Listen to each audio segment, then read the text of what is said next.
السلام عليكم ورحمة الله وبركاته. لعل هذا آخر يوم قبل العيد في مدينة داكا، وسنعود غدا إن شاء الله إلى بيتي القرية، وهناك تسكن أسرتي من أبي وأمي وزوجتي وابنتي الوحيدة المحبوبة. أنا أشتاق إليهم جدا، فلذلك أطير نهاية كل أسبوع أو في الأوقات المناسبة، ونفارق الأعمال اليومية اللازمية لمدة 10 أيام.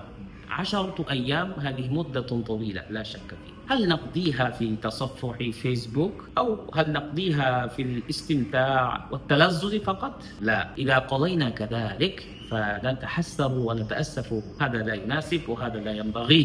فلذلك يجب علينا أن نحدد قبل مغادرة المكان الذي طالما نحن نعيش فيها ونسكن فيها، كأننا نعود المرضى ونزور الأهالي ونذهب إلى بيت الأقارب ونتساءل عن أحوالهم ونهدي إليهم.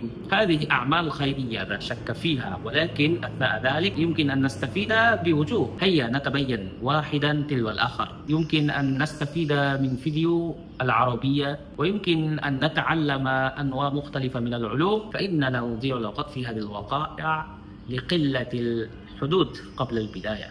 প্রিয় শিক্ষার্থী ভাই বোনেরা, সকলকে স্বাগত জানাই আজকের ভিডিওতে এবং সকলকেই অগ্রিম ঈদুল আজহার শুভেচ্ছা। ঈদ মোবারক। আগামীকাল থেকেই শুরু হচ্ছে দীর্ঘ 10 দিনের সরকারি বেসরকারি ছুটি। তো দীর্ঘ এই সময়ে আমরা অনেকেই সময় নষ্ট করি অবহেলায়, নানা কাজে, অহেতুক কাজে, ফেসবুক স্ক্রলিংয়ে, কেননা আমরা পূর্ব থেকে কোনো লক্ষ্য উদ্দেশ্য ঠিক করে রাখি না। তাই আমরা চলুন এই ছুটিতে ভালো কিছু প্ল্যান করি, যেন আমাদের ছুটি অযথা অকাজে নষ্ট না হয়ে যায়। পূর্ব থেকে প্ল্যান করে না রাখলে অনেক সময় অযথা সময় নষ্ট হতে থাকে।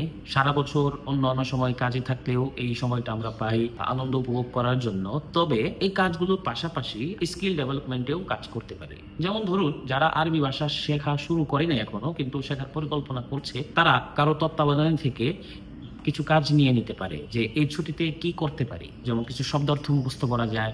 শব্দার্থ মুখস্থ করে এগিয়ে রাখলে যখন ভাষা শেখা শুরু হবে তখন বিশাল একটা সহযোগিতা হবে, বিশাল একটা হেল্প হবে। অথবা যারা কথোপকথন শিখতে চায় তারা বেশ কিছু তাবির মুখস্থ করে রাখতে পারে কারো পরামর্শ নিয়ে। আমরা আমাদের শিক্ষার্থী যারা আমাদের কোর্সে অলরেডি এনরোল করেছে এবং ক্লাস শুরু করে দিয়েছে, তাদেরকে বেশ কিছু কার্যক্রম আমরা দিয়ে দিয়েছি। তারা ছুটির এই দিনগুলোতে অন্য কাজ করার পাশাপাশি এই কাজগুলো করবে। এতে করে অযথা সময় নষ্ট হবে না এবং ভালো কাজে তাদের সময়টা ব্যয় হবে ইনশাল্লাহ।